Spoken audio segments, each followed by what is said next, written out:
Kiran Bedi. May I call you Kiran as I usually do? So, is somebody who many of you have admired for different reasons. I hope nobody's a politician here, of course. I'll start off by just one question, Kiran. Do you have a list of the people whom you have not peeved? You have not caused any hurt or peeved. I mean, virtually there is a long list of people whom you have not spared. So, so is there a list that says, okay, I'm not going to touch you? Very good question. First time I'm being asked to think like this. So what's your question again? Because I will take time to think. See, what I'm trying to tell the audience is that she's somebody who suffers no fools. She's ruthless in expressing the truth. She's absolutely in your face if that is required. She has suffered a lot in her life. Are you talking about yourself? Suffered a lot in life, as any one of us who lived in Delhi and followed her career will know. But something you may not know is that she has not spared anybody, including her sister-in-law, whom she chalaned. She has lathi charged the BJP delegation. She has arrested people from Congress. She has, I mean, there is nobody who she has not allowed to get away if she thought that there was a transgression of the law. And that is something that's a rare trait to find in any human being. And when it comes to being the first woman IPS officer, that's a rarer trait. So I think there are certain elements of her life which are not encapsulated in Google or in Wikipedia if you were to look. So by the way, this list that I've got here only has the list of people she has arrested. So it is full on both sides. Can I see that? No, you can't. So I can put it in my next edition of the biography. So my point is that it's a question of not just the law, it's a question of her conscience. She's not someone who decides things only by the head. Her heart has a lot of contribution to it. And if her heart tells her that this is the right thing to do, the brain follows. I know the neurologists here will not agree, but that's how it is with her. But very few of you will know, and that's when I first saw her as a tennis player. She was India's junior national champion. She was India's national champion. She was also the Asian champion. And of course, coming from a small city like Amritsar, it was a revelation for many in the tennis world. Those days, DLTA wasn't there. So matches used to be held in courts. And unfortunately, Indian tennis, particularly women's tennis, was not very well recognized or reported. Therefore, you haven't heard about her being an established tennis player in the country. Of course, following her, then Nirupama Mankad came, and of course, Sania Mirza took it to a different level. But Kiran, you grew up in a family which gave also Anu Peshavaria, your sister also played good level of tennis. Was there a sporting background to everyone in your family, or did you just pick it up because you liked the sport? No, Dr. Puri, my daddy was a tennis player. Papa used to love playing tennis. The family had hotels in property in Amritsar, but he was never that he was not commercial in his head. He was a player in his head. So he would leave work with his own father and brothers and go to the tennis court by 2 o'clock and spend the rest of the time on tennis court. And since mummy never wanted my father to be like my grandfather, who would be at the club without his wife. So my grandmother used to be left behind waiting for the grandfather to return from the club, whereas my mom didn't want to see this happen to her. So she said, and daddy used to go by 2 o'clock, 3 o'clock to play competitive no, club tennis. And then, of course, he went on to play the competitive tennis also. But my mother, we used to follow her. So by 4 o'clock onwards, she would be at the tennis court with him. And since parents were on the tennis court, we from the school went to the tennis court. And the tennis club was halfway through to our homes. If my school was on this side, the home was on this side, and the courts were in the center. So what we would do is we will break journey, me and my sister, we used to break journey, get drop to the club, and then my mother used to come with the thermoses of juices and fruits, etc. And we would change and drink milk, what juice, whatever she'd brought in, and go playing tennis. So I started to play tennis from the age of, at the age of 9, I was taken to the tennis court. Age of 9. And after that, school, tennis court, home. And during tennis court, so it was a family time on the tennis court. It's such a luxury of these times where mom is with mother's there, daddy's playing, daddy's teaching you. And then there was a coaching center. Then I was put into a coaching center as well. So I was learning from him, and he loved tennis. He would watch tennis, he would read tennis, he would listen tennis, everything. And at that time, you had those DVD players of tennis matches. So Doordarshan mein, and we used to see you so much, Narottam. You know what has brought me here today? Is you. Yeah. We all used to look up to Narottam when he was to come on the cricket commentary. Oh, he was a hero of our time, a legend of our time. And I'm so very happy, Dr. Agarwal, that you brought me to meet him today. I didn't know where he was living. We lost track of him. And he was one of the finest programs when he used to hold on Doordarshan. You see, Doordarshan us waqt itna acha tha, it was so good that there was one program for the entire country. And everybody watched it. So everybody was watching Narottam. Nobody believes you here. No. Well, if you are my age, you would have watched it. If you're half my age, then you wouldn't. I don't know. But those people who are in that age category cannot have missed Dr. Puri. And we used to love the way he would interview, the way he would speak, the way he would do his commentary, and also what a fine doctor he was. So I have come because of you, Dr. Agarwal, because of him. To be honest, I'm very straightforward. I haven't come because of your conference. I have come here to meet him.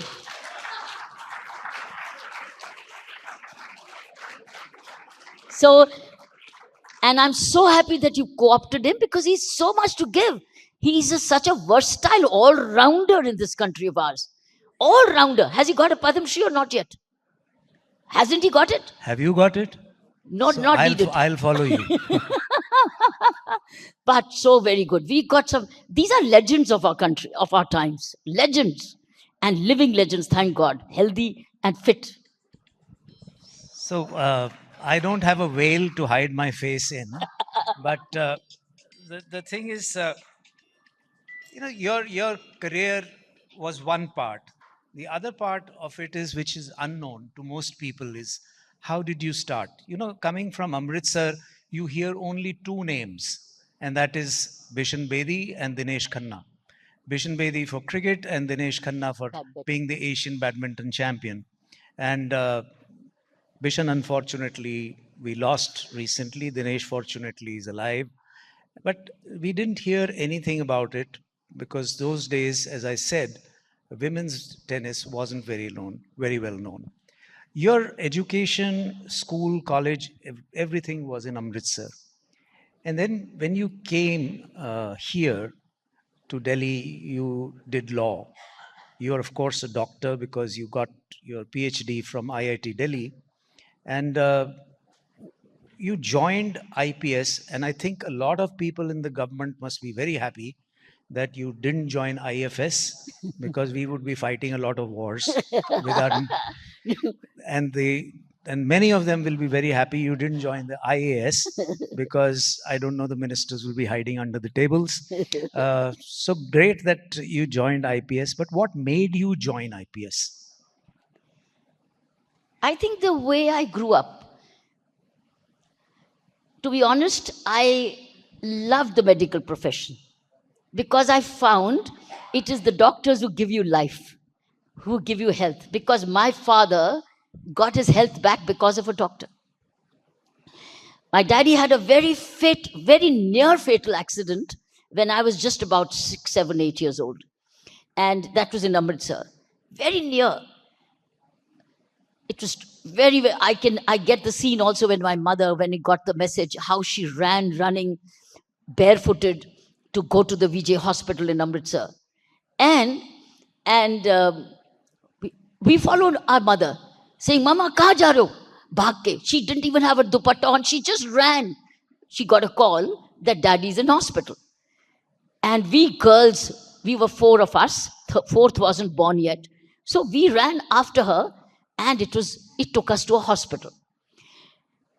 And I remember when daddy was lying on the bed, all soaked in blood, and he asked for one person.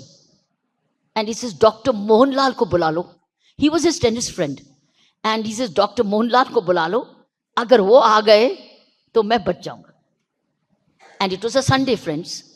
And I heard that. See, I heard the word doctor. And he said, main bach jaunga. And then Dr. Mohanlal came. Luckily, he was available. And my father told the doctor, doctor मैंने इतनी देर आंखें बंद नहीं की हैं, अब आप आ रहे हो, अब मैं आंखें बंद कर रहा हूं, मेरे पीछे 3 बच्चियां हैं, 3 बेटियां, we were 4 later, 3. and उसने कहा, डॉक्टर साहब ने कहा, प्रकाश जोर से सांस लो. Daddy took a deep breath and he clutched his entire clutched his all these ribs because his ribs were fractured. And he clapped them, and Papa shut his eyes. And my Dr. Mohanlal told my mother, if he survives for the next 12 hours, he's safe. Daddy survived. Who gave him life? That doctor. That doctor, I owe everything to myself, to that Dr. Mohanlal from Amritsar. I've never ever forgotten this, that we all owe our lives to and you see how I remember him even now. And Dr. Mohanlal, if he was alive today, would have been maybe 120 years old today.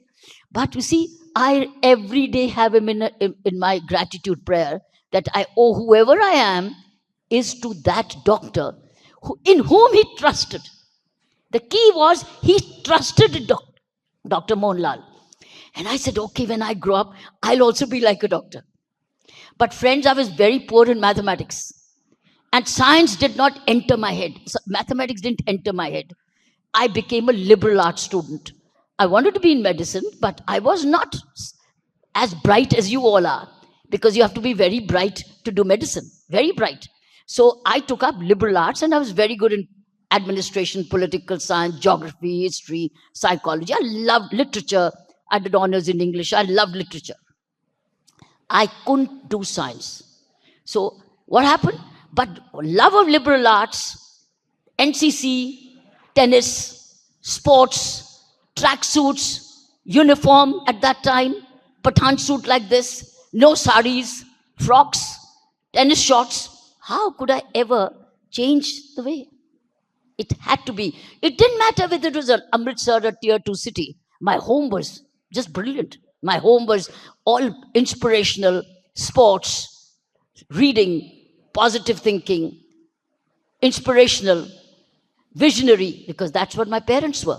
So I'm a product of that event. But after that, the grooming is totally by the parents, value-based, very secular. My grandmother was going to the Darbar Sahib, and my mother would go to Durgana Mandir. We all had mandir and everything together.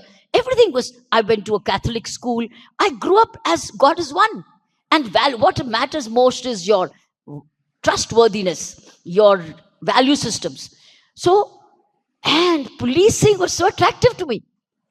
While I saw them terribly corrupt as I grew up, I saw them terribly corrupt. But I also saw the power of policing. And I said, oh God, if I'm value based, then I can do so much.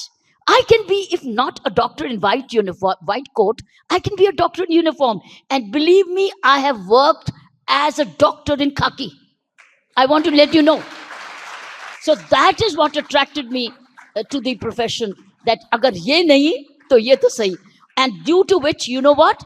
Just as you treat your patients the way you do, I treated every complainant like my patient. I looked after my patient like a doctor. I never let any patient complainant in my life go away not satisfied that he or she has not got a reply. Not one. And I've not with one let justice not get met. I made sure. And if I was tough, you're right. If I was tough with somebody who would like to pull strings or think कि वो बहुत कुछ होंगे, तुम कौन हो? तो मैंने कहा तुम कौन नहीं है? There's no competition. There's no competition. तुम हो, मैं हूं. चाहे मैं गद की छोटी हूं, लेकिन मैं हूं, तुम हो. I'll apply my law, you apply your power. So I was never afraid of using my power, whatever the power was needed. So that is how I think my policing came out of very sensitive upbringing. It just grows every day, friends. That sensitivity, that compassion, that empathy, and love for justice grows. It grew when I was a child, and I'm so glad that I got into a profession where I wanted to be, where I was, and I was exactly the way the way I grew up. So I think it was a totally authentic growth all along, but no temptations came my way. There were a lot of temptations which were offered. Nothing came in my way because the grounding was so very strong. Great. So was it odd or was it tough being the only woman in a group of 80, 85, 90, whatever what number there used to be at the National Academy at Missouri and then at Mount Abu? See, I'm so glad you asked this question after I've answered my earlier one, because I grew up so brilliantly, so strongly, with so much of clarity, with so much of balance, and so much of collaborative spirit that I found I was not competing with the boys. I never was competing with the boys, but I put them to shame. I'll tell you how. How? Because I had more stamina than those IPS probationers who were smokers. Because smokers don't have stamina. I had more stamina than the smokers. And those boys who had not been playing games at all, I used to beat them. So I was a tennis champion of my academy of 80 boys and one girl. So they knew me as a champion. So I think I got accepted by the boys who they started to look up to. So not wanting to shame them in any way, they were actually looking up to, because I became an example saying, agar wo kar sakti hai, to tum kyun nahi kar sakte? So I became an example for them. That is where they got shamed. कि देखो वो किरण चढ़ गई, वो देखो रस्से पे चढ़ गई, वो वहां तक चढ़ गई, तुम क्यों नहीं चढ़ सकते? तो हर लड़के को दिखा रहे थे मेरा उस्ताद कि अगर वो कर सकती है तो तुम क्यों नहीं कर सकते? So that is where they were feeling. So I never made I didn't make them jealous or envious, but and of course I had, मेरे से थोड़ा सा छोटा, थोड़ा सा लंबा एक लड़का था, Rajan Bakshi. He lives in Gurgaon, IPS officer. Now we had to do judo and karate. We had to do all those exercises, and they had to find. So there was no girl for me. So they found this junior for me. He had such a big, thick neck, इतनी बड़ी neck. तो मेरे हाथ में नहीं आती थी उसकी गर्दन, और मेरी गर्दन उसके हाथ में आ जाती थी. So I got a lot of jhatkas from him. But he didn't spare me. I didn't spare him. But if I did get beaten up, was when he held my neck. He had strong hands, and I had a thick neck, and I couldn't hold all his neck with me. So Rajan and he in fact became a very gallant officer from J&K police, who actually, when there was a major blast, got a shrapnel here and something and got injured. But this was the way the academy and was. So I didn't compete. I teamed up with them and just loved being with them. So you also worked for a short while as a teacher. Yes. What was it, the experience of teaching? And did it translate somewhere down the line when you became a senior officer to teach the cadets, to teach the junior officers? I loved teaching. In fact, if I had not joined the police service, I would have gone into teaching because I loved education. So I did do, before I joined the Indian police and sat for the examination, I had a year and a half in between the preparation, etc. So I joined the Khalsa College for Women, Amritsar, to teach graduate classes in political science. I was more of a player than a teacher. I would play with the students. And I would say, कई बारी पढ़ा रही होती तो मैं देखती हूँ कि अगर they want to do something different, I say चलो बाहर खो खो खेले. तो मैं इनको क्लास से बाहर ले जाती थी खो खो खेलने के. और जब खो खो खेल लेते थे चलो आप वापस आके पढ़ते हैं. So it was like a teacher who would sense whether the students are absorbing or not. And when I found that students were in a different mood, I would not inflict a lecture on them. I would be one of them, one of the players with them. Second thing I found very different in teaching at that time, which is now being done, is telling them कि पढ़ के आना और class में सुनाना. So मैंने कभी Lala Lajpat Rai was if it was a chapter, तो मैंने ये नहीं बताया उनको लाला लाजपत राय क्या थे. मैंने बोला पढ़ के आना, तुम सुनाना. And I would sit on one of their desks and listen to them. So I was a teacher come friend. So I loved that little portion of mine. But they were so loving, so affectionate, that when I went for my Asian tennis championships while I was teaching, do you know what? I carried a bag full of prayers from them.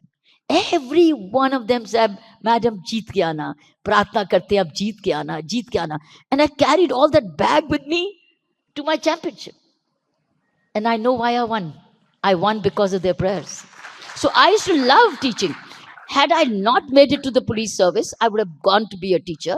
And if I had quit the service at any time, if I had an issue, I would have gone back to teaching, because that's the reason I continued to study further, upgrade my skills, whether it was a law degree or doing a PhD, all done while in service.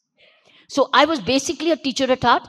I'm still a teacher at heart, because when I ran the police training college here, became special commissioner training, that was one of the finest period of my career, because I reached out to every man, every woman in the Delhi police service, and saw how they needed what they needed. They were cared, they had the best food, they had a weekend break, their families were incorporated. I took care of them like a mother. So I think I'm basically a teacher at heart. But I converted my policing to communicative policing. Teacher is basically a communicator. And I am actually a very communicative police officer. And that is what actually made me do very good policing. So you've been given some, how should I say, punishment postings for not being liked by the politicians, etc., etc. But you converted them into a completely different set of circumstances which were to improve the lot. For example, when you went to Mizoram as IG, or when you were DIG, when you were heading the Delhi prison, Tihar jail, you completely reformed Tihar jail. And did that come from a sense of frustration that should have been in actual policing, but they've put me into the prison part, because nobody would go there during those days? So do you see in your career, was there any frustration because of, we all believed that you should have been the Delhi police commissioner. You were not, because of the actions that you took against politicians, and particularly the lawyers' strike. And by the way, she used to be called Crane Bedi, not Kiran Bedi, Crane Bedi, because she introduced this concept of getting the cars which were wrongly parked picked up by the crane and transported to the police station. And she also introduced the concept of stat fines. So she wasn't popular with a lot of people because she challaned some very important people. And I guess that must have contributed to your being transferred from one place to the other, not becoming the police commissioner. Now that you reflect back on your life, is there frustration because you could have been, or it's a sense of comfort that you did not allow your principles to be sacrificed? Sorry, long question. No, no, it's okay. I'm trying to see which part of the question do I focus on. You know, I have a habit which stood me in good stead, is make do the best with what I have. In certain things, I don't have a choice. I realize in certain positions, I don't have a choice. And if I have to accept this, then I will take it as it is. Or I'll reject it all right and walk away. If I take it, it belongs to me. If I don't take it, I'm not responsible. That's what happened with the prison assignment, which was considered a punishment posting. So I took it because I knew my heart was in it. They needed my heart more than the head. The prison needed my heart more than my head, because they were all people who had committed accused crimes, some of them terrible crimes. And I'd sent many of them into the prison myself from policing outside. I knew who they were. But they were now in a healing station. Prison is a healing station, a rehabilitation station, where what is the purpose of that, to my mind, was make them go up in such a way that once they go out from here, they are not revengeful. And they don't have friends here, so that they want to go back to the friends. So neither are friends here, nor are they comfortable here. Make them feel uncomfortable, but not physically, but mentally, in the way, educate them in such a way that they want to go but not come back. That was the purpose. So I've always gone by, make the best of what you have, put your heart and soul in it once you accept it. You asked me the question whether I had issues with the politicians and they gave me punishment postings. Do you know, my issues was not with politicians. Politicians don't compete with me. Politicians can fix me once in a while. One or two can. It is the bureaucracy. It is the bureaucracy which competes with the services. It's the inter-services. And within your own service, it is those who are losing out on popularity. What happened was, because of my access to the people and my communication skill and serving with sensitivity and serving with empathy and being visible with the people and treating every complainant as my patient and to be cared for, I got a lot of goodwill. And I earned a lot of trust of the people. So with the result, I got more visibility. That was the point of envy with certain aspects of civil service. And my peers or seniors, even seniors were envious. Why? How did I detect? I detected if I would be going along with my DIG, and if my IG was here, or my politician if I'm going with my senior was brushed aside and they wanted to take my autographs. And I was very embarrassed that my senior is brushed aside and the students are coming, children would come back to say, ma'am, autograph, autograph, autograph. And I had to shove myself away because that senior had to wait for me till I finished the autograph. So I know it was not easy. So in my service, what has given me postings which were not considered prize postings were because of the bureaucracy, which was competing with me because of my visibility. So they tried to give me positions and postings which were not visible. So junior postings were visible. But as I climbed up, the visibility would go up. They would say, move her out because this visibility will go up, top many notch. That is why one of my major reasons for them sending me to prison assignment was visibility. And it was a bureaucratic decision, which they regretted hugely later, because later on they realized it became more visible. Yeah, I remember that because I think I think what you managed to do there, starting Vipassana centers and completely transforming the prison system, uh, having different barracks for people who were habitual offenders, etc., etc. So kudos. But my final question to you, I can go on for hours at end, but your daughter is a doctor. Did she fulfill a part of your ambition not becoming a doctor, or was it her choice? No, she didn't. My God, she found it too tough. It's not everybody's cup of tea, and she did not. And that was quite a setback for me because I wanted her to become one of you. But she was not that strongly academic. She was also a tennis player, but the fault is not hers in a way that she actually grew up with nephrotic syndrome from the age of 3 till the age of 13. So her schooling was not grounded. So she was in and out of school. So she didn't become a strong academic. But somehow she got a seat from Mizoram. When she's qualified for it, she sat for the examination.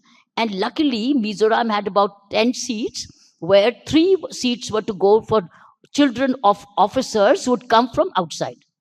But she went through a merit test. And in the merit test, she stood third. And she got a Lady Harding medical seat. Guess what? I sent her away to join the Lady Harding Medical College. She was very happy, finally. But she found it just too tough.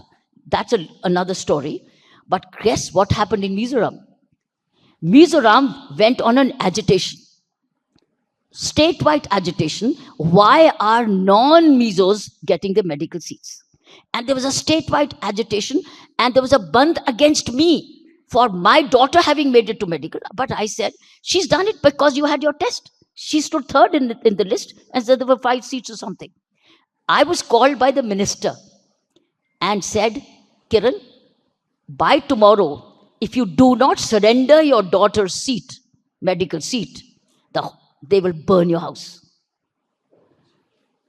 So I said, but sir, I have not taken the test. It's my daughter's decision. She wants to do medical or not. They said, no, you let us know by tomorrow whether you will surrender the seat or not. Because others had surrendered. Other non-Mizos had surrendered. I said, sir, can I call back my family and check with her once if she wants to? I came back home, and at midnight, with my open house, I left with no clothing. I left Mizoram. I said, I'll not surrender a seat, and I'll not concede to your irregular, unjust demand. I left by road, midnight, leaving my house to my orderly.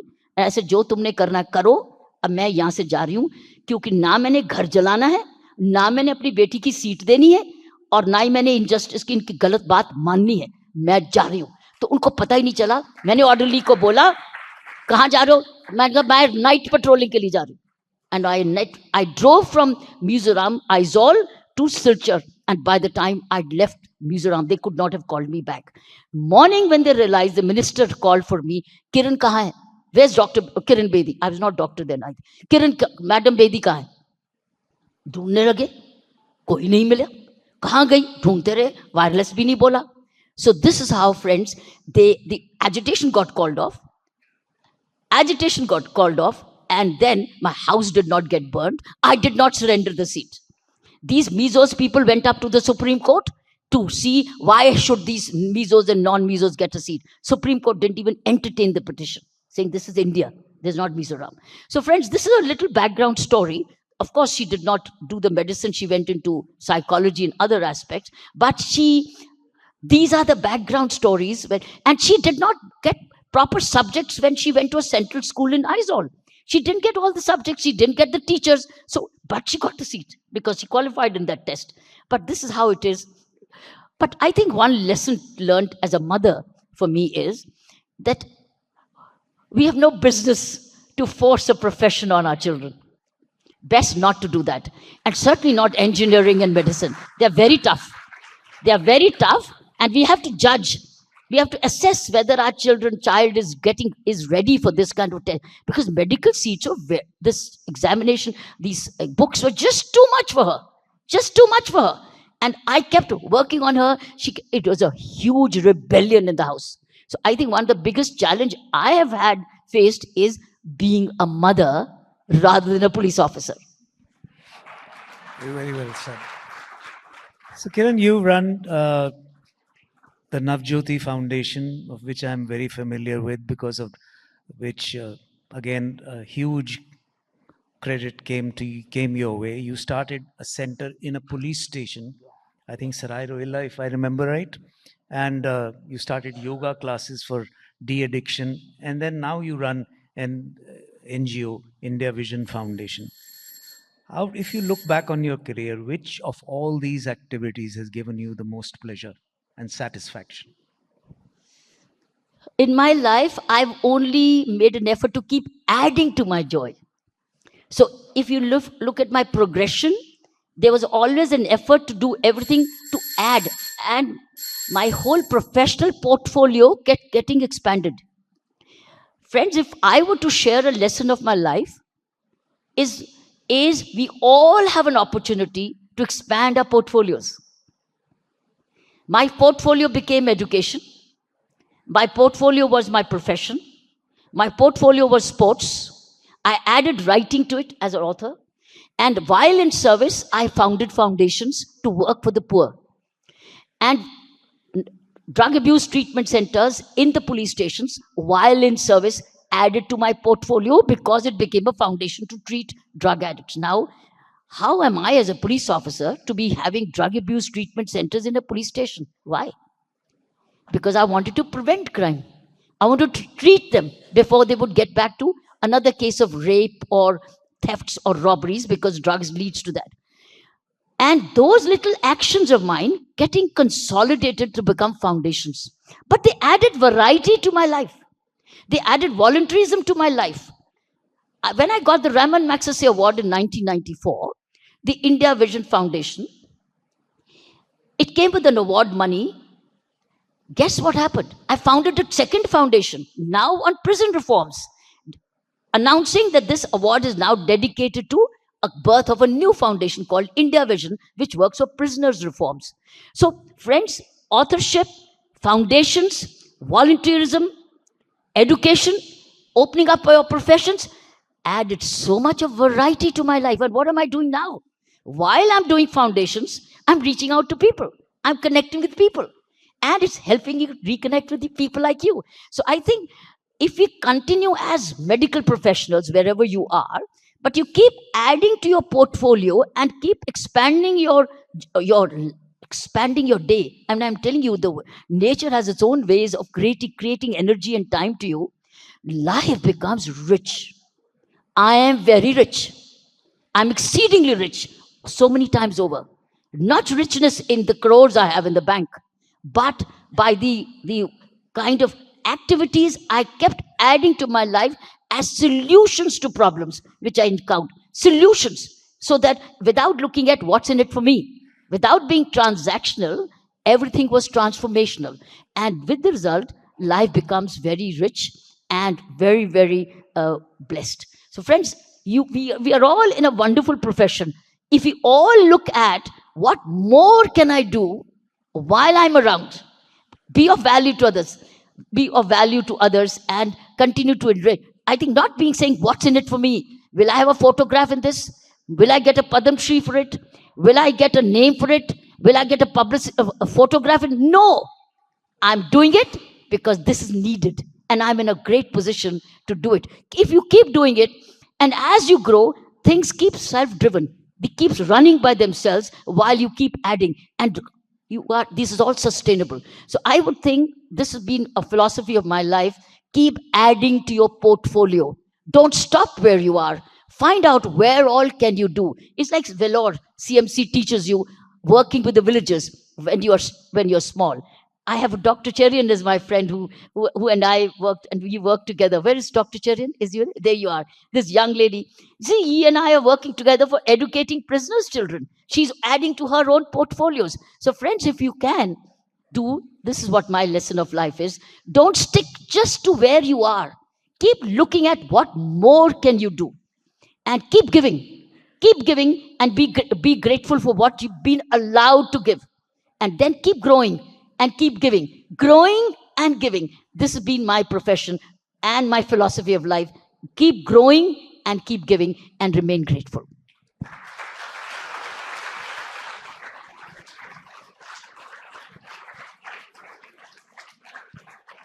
Kiran, it's been an honor and a privilege to get an opportunity to chat to you on this forum. Thank you very much for joining us. Ladies and gentlemen, you'll agree. I was about to say so, that I think she deserves it. I think, yes, a grand applause for the session and largely for the contribution to our country. So thank you so much, man, for actually a real star presence here today and taking out your time to share your thoughts and experiences. And thank you, Dr. Puri, for moderating the session. Thank you.